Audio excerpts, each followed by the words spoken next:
Enter through the narrow gate.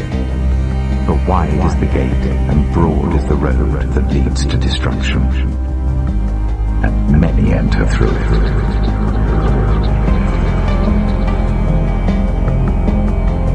But small is the gate, and narrow the road that leads to life, and only a few find it.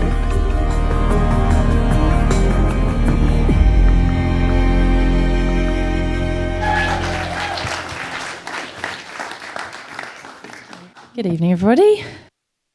Nice to see you. Yeah, thanks.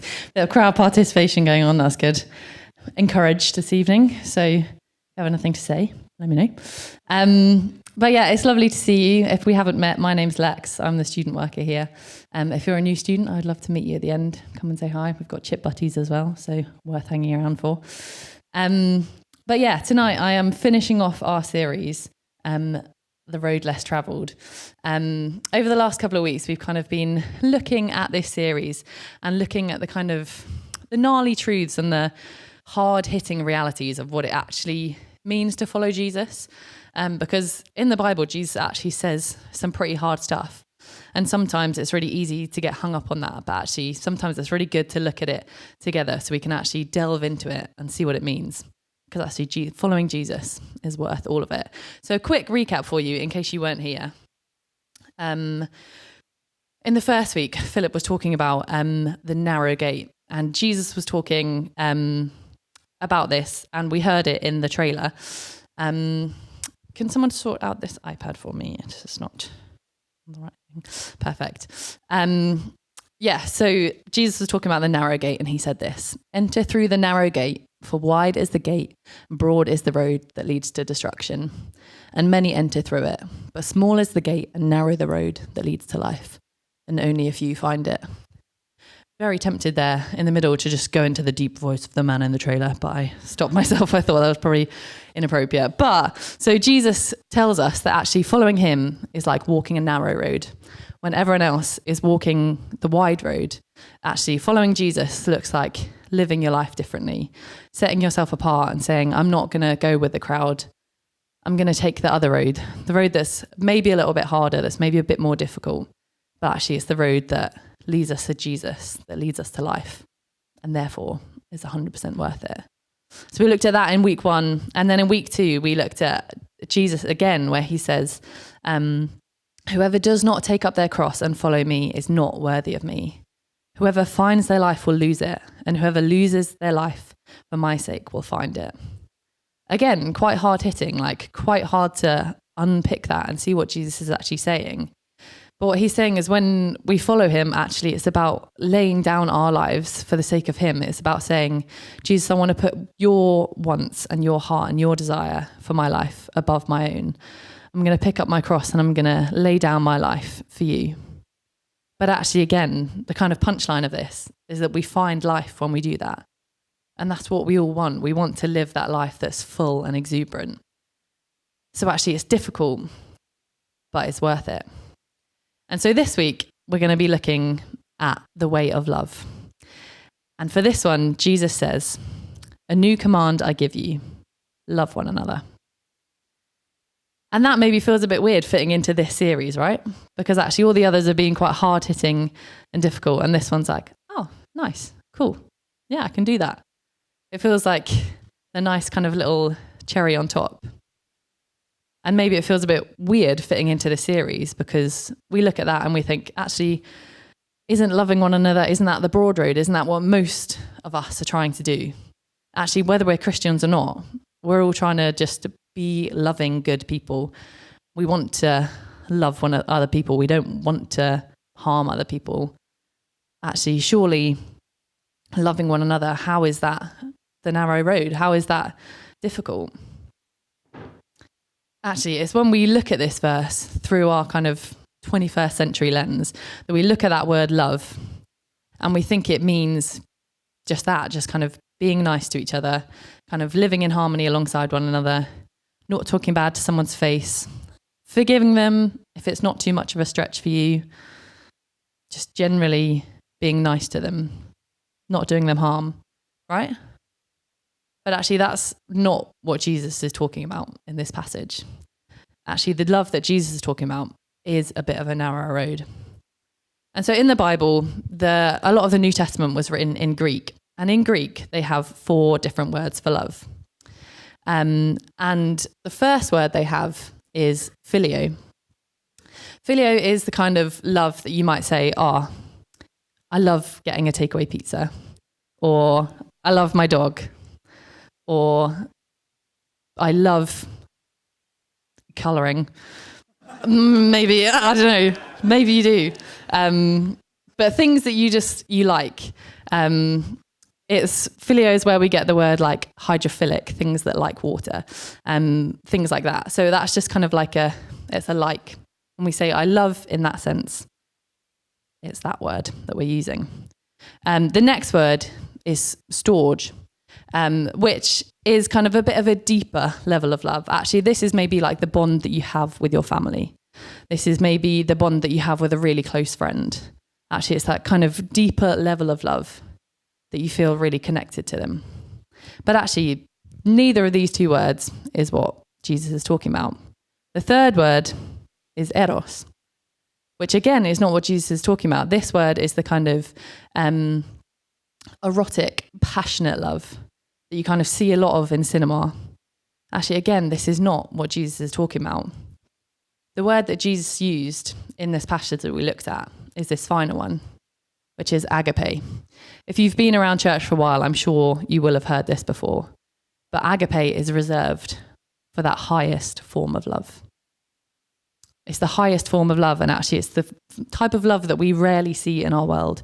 Actually, we see quite a lot of the other 3, but we don't see a lot of agape. So it can be quite hard to know what that looks like. What is Jesus saying when he tells us to agape one another? Well, thankfully, the Bible also has a little explanation, a little outline of what agape looks like. If you've been to a wedding, I'm sure you will have heard this Bible verse read. But actually, it says this. So you can swap in love for agape. But it says, love is patient. Love is kind. It does not envy. It does not boast. It is not proud. It does not dishonor others. It is not self-seeking. It is not easily angered. It keeps no record of wrongs. Love does not delight in evil, but rejoices with the truth. It always protects, always trusts, always hopes, always perseveres.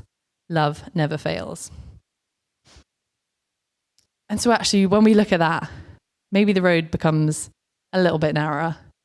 Actually, that's a little bit more difficult to do.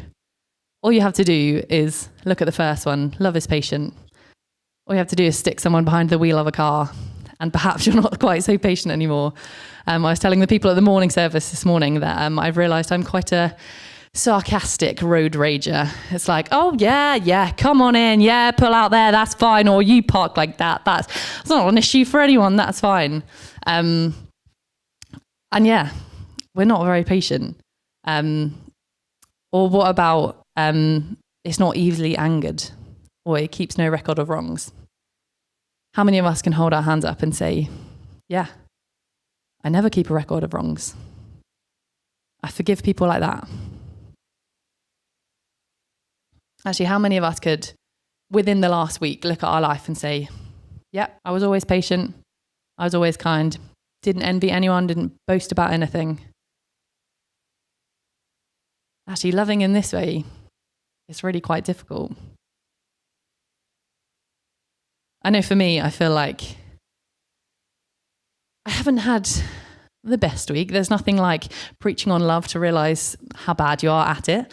And one of my favourite moments of this week was actually we, on every other Monday, we've started doing free student lunches. Me and my colleague thought it'd be amazing to be able to give out free student lunches, to invite students into the church and to share a meal with them and to tell them about Jesus. So we decided we'd do this, and on Monday it was the first one, and we were setting up and we were like, oh, how many people do you think are going to come? 30? That'd be cool. In the end, we had 200.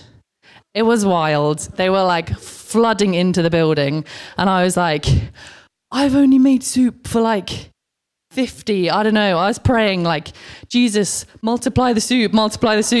And then the soup ran out. And then there was a massive queue of people. And so someone was like, okay, I'm going to go and buy more tin soup. Just like, hold on, you stay there. And so we were like frantically cleaning up. There's like people everywhere. It's actual carnage.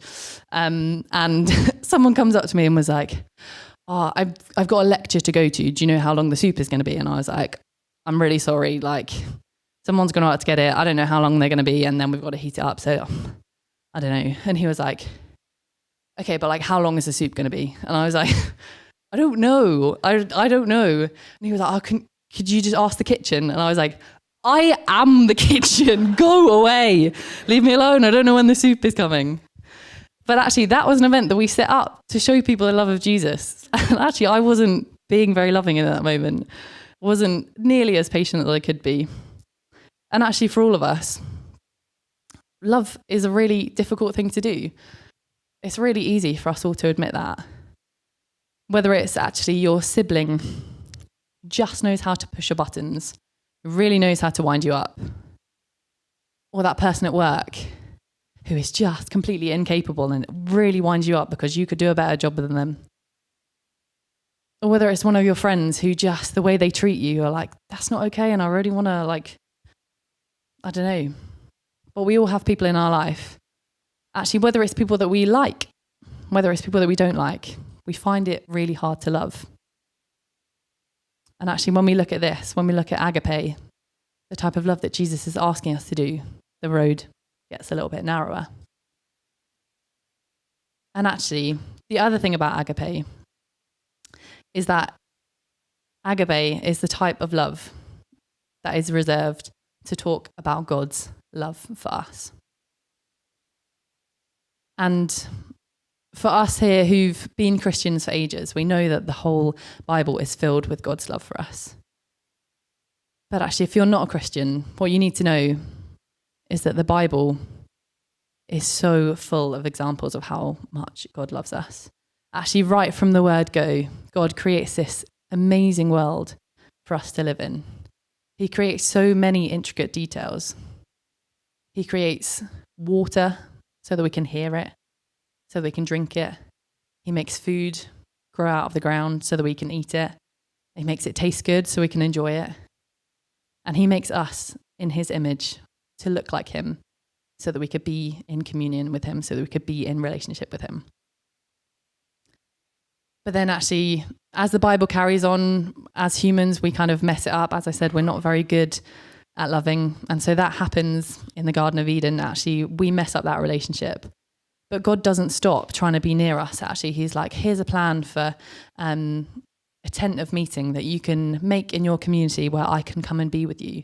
I really want to be with you. I want to be in loving relationship with you. So here's what you can do. Here's how we can be together. And here's how I can pour out my grace and my mercy on you. And that actually, it reaches a climax, which is what our faith is all centered around, where Jesus comes to earth as a human. He's God, and he completely empties himself into a human being and comes and lives among us in our mess. And he walks with people, he talks with people, he eats with people, he gives people the time of day that other people don't give any time to. He gives them love and attention. And at the end of his life, he's hung up on a cross for us. He's given a cross to carry through the village, and then nails are driven through his hands, and the crown of thorns is put on his head, and he is hung up and made a mockery of, because he knows that when he does that, he'll defeat death and he'll be able to be in relationship with us forever. Actually, there's a verse in, I think it's Hebrews, and it says, for the joy set before him, he endured the cross. Actually, for the joy of knowing that we would be his, that we could be in relationship with him, he died on that cross for us. And so when Jesus says, love one another, he's saying, in the same way that I have, you go and do that. Which suddenly leaves us thinking, at the beginning when I thought this was the nice, easy one, maybe it's not quite so easy. Maybe actually it's actually more more narrow than what we talked about last week. It gets so narrow. And so how on earth are we meant to love people like that? We've already kind of agreed that loving is really hard, and we're often not very good at that. But actually Jesus knows that. He knows that we're not good at loving people. But actually, how do we do it? Do we do it by just trying harder? By actually pulling up this passage and thinking, okay, this week I'm going to write this on my wall, and I'm going to be patient, and I'm going to be kind, and I'm going to just grit my teeth and do it? I don't know when you were younger, if you had a fight with your sibling and your parents said, say sorry, and you really didn't want to, but when you say sorry, you'll be able to get out of it. And you say, sorry, through gritted teeth. Actually, that's not sorry, isn't it? It doesn't really count, because actually love is the action, but it's also the heart behind it as well. It's not a singular thing. So we can't just grit our teeth and try harder. So what do we do? The key is in this little next bit. So if we pull up the passage, it says, "A new command I give you, love one another. As I have loved you, so you must love one another." As I have loved you. It doesn't say, as I've told you, as I've written in this book, as I have shown you. It's as I have loved you. And it's not as I have loved others. Or it's not as well as I love, I want you to go and love others. It's as I have loved you, go and love others. As I have poured out my love on you, as you have experienced that love, then go and love others. It's only from that place of being poured into that we can pour out to others. We get to experience that fullness of God's grace over us, of him saying that no matter what you've done, I love you because you're mine. I made you. You're made in my image, and therefore I rejoice over you. We get to experience it. But it's only when we experience it that we can pour it out to others.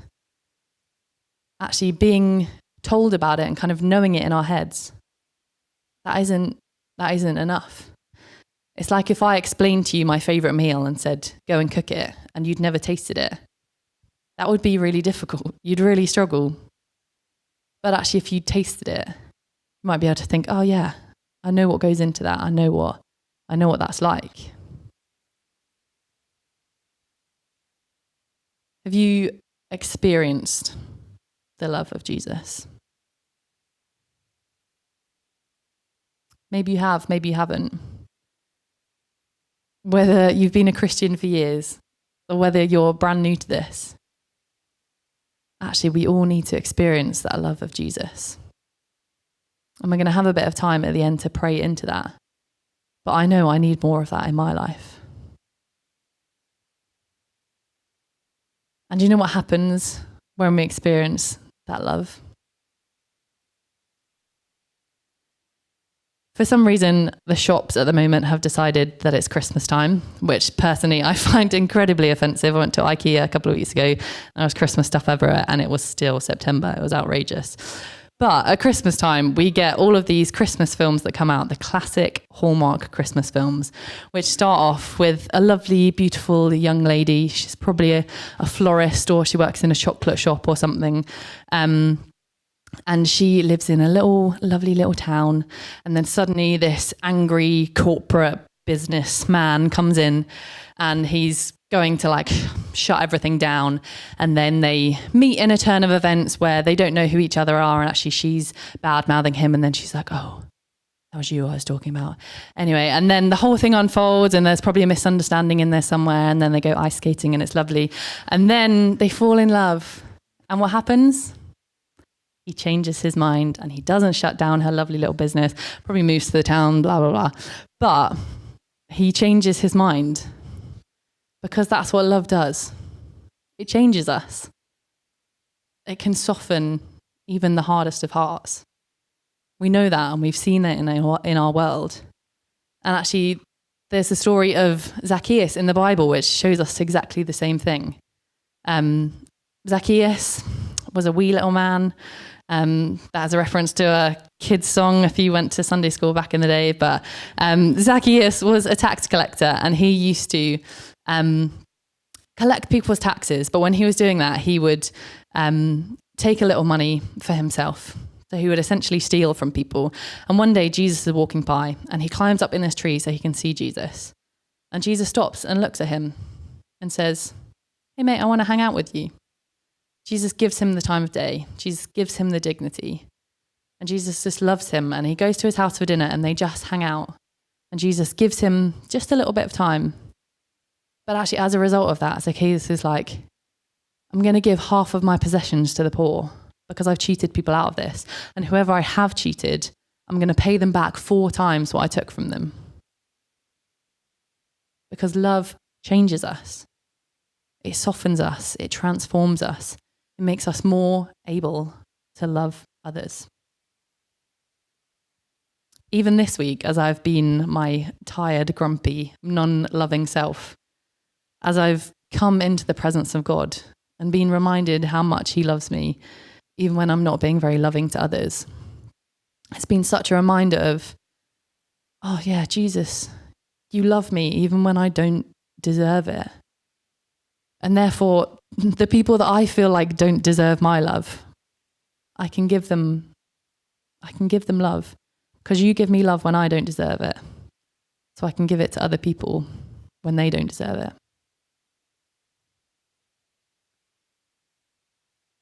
All of that sounds lovely, right? All of that sounds lovely, just kind of basking in God's love and sitting there and slowly becoming a more loving person. But we are talking about the narrow road. It's nice, but it's still not easy. Sometimes experiencing God's love means opening up all of yourself to him. All of the bits that you're not so proud of, the things that you did that you weren't happy with, the bits of yourself that you don't want others to see, bits of yourself that maybe you don't want to see. To fully experience God's love, it takes bringing all of that into his presence. And that can be a really uncomfortable thing to do. But I promise you, when you're loved for your good and your bad, it's so much more powerful than just being loved for your good. So yeah, it's difficult because you have to open up all of yourself to him. But also, transformation is a really slow process. The love of God can transform us, it can soften us, but actually the world can harden us. Actually, it's a 2-way process, and we have to kind of stick on the path of transformation, of coming back into the presence of God's love day in, day out, and saying, I want to be transformed to be a more loving person. It's a slow process, and in a society where we love a quick fix, where we want to be a loving person by the end of the week, that's not how it works. It's slow and steady. But also, being in the presence of God and knowing we're loved by him doesn't immediately make us a more loving person. The best way I can describe it to you is that being in the presence of God and being filled with his love allows you to have the choice. When we're not filled with God's love, we only have one choice, and that's to do things our way. And that's normally the selfish way, the way that is best for us. When we are filled with God's love, we're given 2 choices: our way or God's way. And you still have to choose. And sometimes that can be really difficult and really painful. But you get the choice. God gives you the choice. It's like when I come home from netball on a Monday night and I'm wet and I'm tired and hungry and I see the pile of recycling on the side or the pile of washing up, and the voice in my head says, you could put that out. And I get to choose whether I want to put the recycling out and love my husband, or whether I just want to eat my dinner and watch TV. And I'll be honest with you, sometimes I do, sometimes I don't. It's still a choice. It's still difficult. But actually, we get that choice. Jesus frees us to choose to be loving. But so why would we bother? Why would we bother walking down this narrow road of loving other people? Well, the last bit of the verse says this. When you do this, by this, everyone will know that you are my disciples, if you love one another. When we love one another, that is how people know that we are Christians. That is what makes us stand out, because they look at us and they think, it's impossible to love like that. Like we agreed at the beginning, it's impossible to love like that in our own strength. They must have something greater than them helping them. It points them to something else. And we get to love them, but it's only a shadow of the love that their Father in heaven has for them. And we get to point them to that. And I don't know about you, but I have so many friends who desperately need to know the love of Jesus. And often they're probably not going to come into a church building. They're probably not going to come in and sit down and hear someone preaching or listen to worship music. But actually, when I love them, after being filled with Jesus' love, hopefully that will point them to someone who loves them. I've got a friend who's really struggling at the moment because her boyfriend's messing her around a bit. And I'm like, dude, you just need to know that you're so loved. And it's a privilege that I get to be Jesus to her in that. And we all know that the world needs more love, right? As we agreed at the beginning, that is something that we all know and we all know to be true. But actually, without the power of God, we lack any power to do anything about it. But as Christians, because we have Jesus and we know Jesus, we gain that choice to be able to do something about it, to bring more love into the world, to bring more Jesus into the world. And we know that's what we need. So again, it's a narrow road, but it's definitely worth it. So we're going to take a bit of time to pray, because with all this stuff, I can stand up here and talk about it, but actually we need to put it into practice. We need to make it real in our lives. So we're going to take a bit of time to pray, and actually we're going to start by just inviting God's presence to come. And I'm going to give you an opportunity to ask God to show you how much he loves you. And that might be a word in your head, it might be a Bible verse, it might be a picture, it might be a sensation.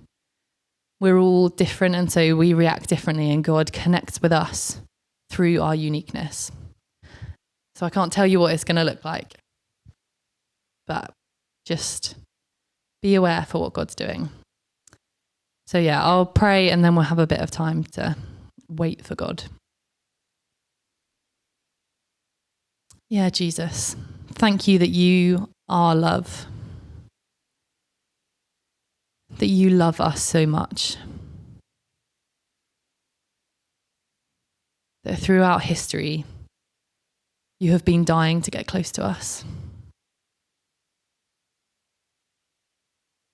You have been falling over yourself to be in relationship with us. Jesus, we're so grateful because we know we don't deserve it. We know we fall so far short. But we're so grateful that you love us anyway. And right now, Lord, I pray that you would come and show us, come and show every individual in this room how much you love them. And if you feel comfortable, you could just hold out your hands in front of you like you're going to receive a gift. And just say to God, can you show me how much you love me? This is his favourite thing to do, so I'm sure he will.